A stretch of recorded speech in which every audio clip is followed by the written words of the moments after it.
Aujourd'hui, le journal Axios a révélé une véritable sensation.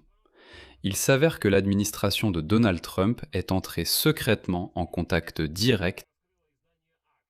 L'administration de Donald Trump a secrètement établi un contact direct avec le commandement du corps des gardiens de la révolution islamique d'Iran, contournant ainsi les négociateurs officiels iraniens par l'intermédiaire d'un médiateur en qui les deux parties ont confiance. En fait, l'équipe de Donald Trump a engagé des négociations directes avec la branche militaire de l'Iran, alors que d'habitude les États-Unis n'agissent pas ainsi et ne pratiquent pas ce genre de contact. Mais l'essentiel est que c'est précisément après ces contacts secrets que les parties ont finalement réussi à s'entendre sur la conclusion d'une trêve temporaire, ce qui a abouti à la signature d'un mémorandum d'entente entre les États-Unis et l'Iran, et à l'établissement de cette fameuse trêve de 60 jours.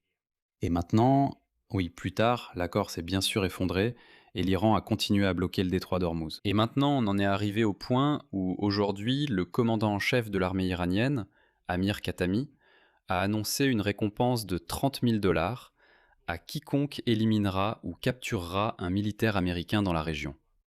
En somme, ces négociations secrètes mènent à cela. Parallèlement, aujourd'hui, CNN a constaté que la liste des exigences de Donald Trump envers l'Iran, après 6 mois de guerre, a considérablement diminué.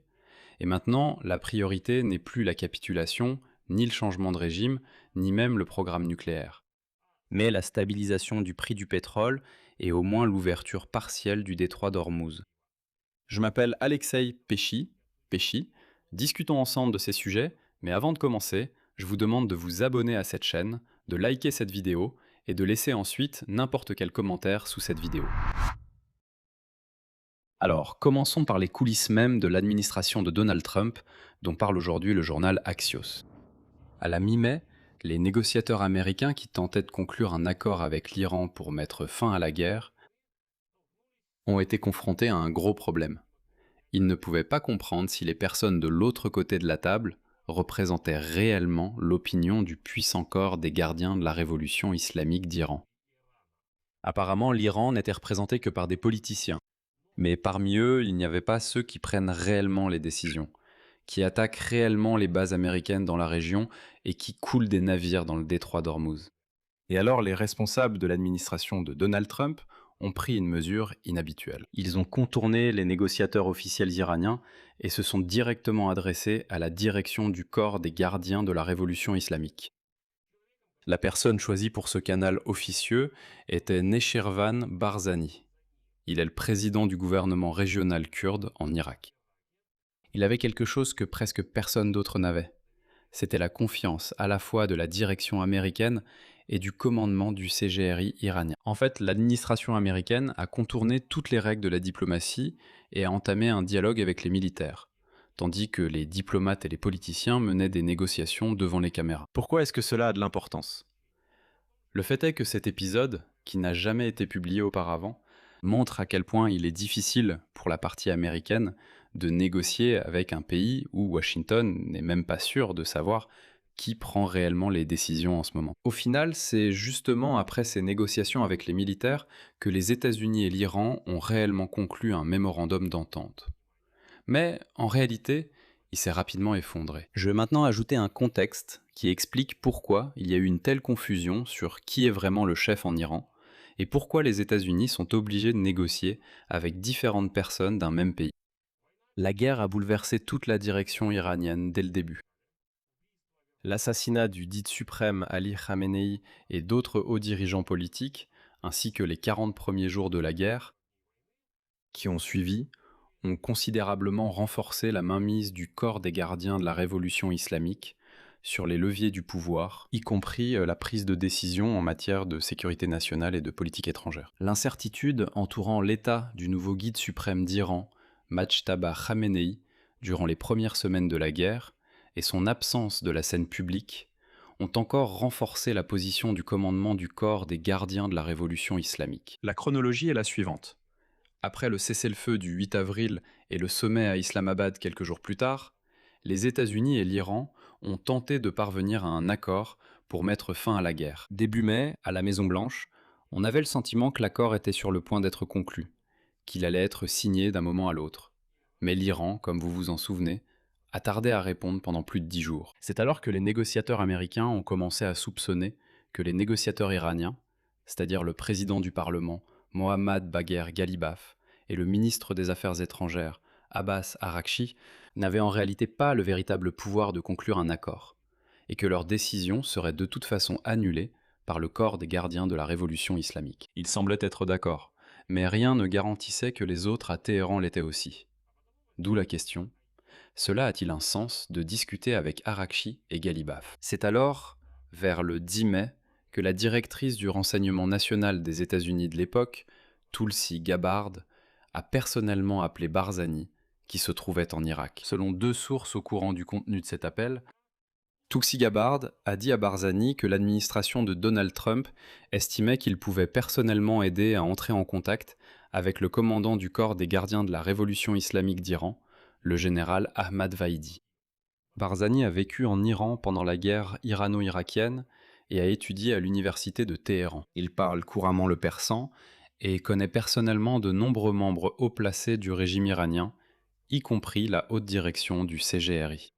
Gabbard a fait comprendre à Barzani qu'elle appelait avec l'approbation personnelle de Donald Trump et du vice-président J.D. Vance, et elle a expliqué que la Maison-Blanche tient vraiment à savoir si le commandant du CGRI, Vaidi, et la direction du corps dans son ensemble sont réellement d'accord avec ce que discutent Ghalibaf et Araghchi, ou s'ils ont tout de même d'autres idées et exigences que celles exprimées par les politiciens. Parce que les intermédiaires n'arrivaient pas à contacter directement Vaidi. Et c'est pourquoi les Américains disent « Nous ne comprenons pas. Êtes-vous tous unis dans votre opinion ou bien y a-t-il des divergences ?» Barzani a accepté et a contacté ses relations au sein des gardiens de la Révolution. Barzani a convenu d'un contact direct avec le général Vaidi, et dès le 14 mai, un officier des gardiens de la Révolution est arrivé au bureau de Barzani à Erbil, la capitale du Kurdistan irakien, avec un téléphone crypté pour un appel sécurisé. Et c'est lors de cet appel téléphonique que Barzani a demandé directement à Vaidi s'il était d'accord, en tant que commandant du corps des gardiens de la révolution islamique, avec la position des négociateurs iraniens Araghchi et Ghalibaf. Le général iranien a répondu que oui, il les soutenait pleinement, et que c'était également la position du corps des gardiens de la révolution islamique. Et comme Barzani l'a rapporté par la suite, Vaidi a déclaré « Nous préférons résoudre cette crise par la négociation ». Immédiatement après la conversation, Barzani a appelé Gabbard et lui a transmis la réponse. Elle a informé la Maison-Blanche que le CGRI était d'accord pour la paix. Après cela, l'administration Trump a fait une nouvelle proposition, organiser, par l'intermédiaire de ce même Barzani, des négociations secrètes entre les principaux négociateurs des États-Unis et de l'Iran, directement à Erbil. Retrouvons-nous là-bas, en secret, et menons des négociations directes. Les Iraniens n'excluaient pas cette option, mais ils craignaient pour leur propre sécurité. Ils pensaient que les services de renseignement israéliens avaient beaucoup d'agents, et ils craignaient que les Israéliens essaient de les tuer à Erbil ou en chemin. Finalement, la rencontre n'a jamais eu lieu. Et aujourd'hui, les médiateurs pakistanais et qataris continuent de transmettre des messages entre les États-Unis et l'Iran, mais sans progrès significatif. Selon des sources régionales, certains d'entre eux estiment que les Pakistanais donnent des rapports plus optimistes que ce que justifient réellement les négociations. Ils essaient tout de même de créer une impression de mouvement, capable de briser cette impasse. Et Barzani, récemment, a lui-même envoyé un message à la Maison-Blanche proposant son aide pour relancer les négociations.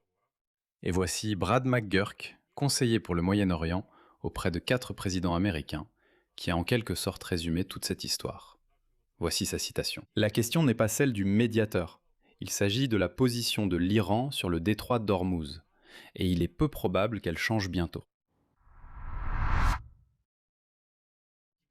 La deuxième partie du rapport d'aujourd'hui est une analyse sur la façon dont, en 6 mois de guerre, les objectifs même de Donald Trump se sont considérablement réduits. Au début de ce conflit, en février de cette année, l'administration de Donald Trump s'était fixé des objectifs absolument maximalistes. Il s'agissait de la capitulation totale et inconditionnelle de l'Iran, d'un changement de régime et de la garantie que l'Iran n'obtiendrait jamais d'armes nucléaires, et l'arrêt du soutien de Téhéran aux groupes proxy, comme le Hezbollah. De plus, la 5e condition était la réduction, au minimum, du programme de missiles et du programme de drones. Mais à mesure que la guerre, qui en est maintenant à son 6e mois, s'éternisait, cette liste d'objectifs a considérablement changé et diminué. Vous savez, elle s'est réduite. Elle s'est réduite. Un moment révélateur, c'est l'interview du vice-président américain J.D. Vance pour Fox News le jeudi 14 août. Révélateur. À la question de savoir comment cette guerre pourrait se terminer, il n'a mentionné que 2 objectifs. Et ensuite, je cite J.D. Vance, le premier objectif est de s'assurer que les pays du Golfe continuent de fournir du pétrole et du gaz à l'économie mondiale, afin que nous ayons une stabilité des prix de l'énergie. C'est le premier objectif, maintenir des prix bas pour le pétrole et le gaz pour les Américains à travers tout le pays. Et il ajoute ensuite, et bien sûr, le deuxième objectif est de s'assurer que l'Iran n'obtienne jamais d'armes nucléaires. Réfléchissez-y. La question de l'arme nucléaire n'est déjà plus le premier ni le principal objectif. C'est pour plus tard. L'objectif principal est de résoudre le problème, qui en fait n'existait pas avant la guerre. Et il est très révélateur que Vance ait mis la stabilité des prix du pétrole avant la dénucléarisation. Autrement dit, auparavant, l'objectif nucléaire était considéré comme la priorité absolue numéro 1.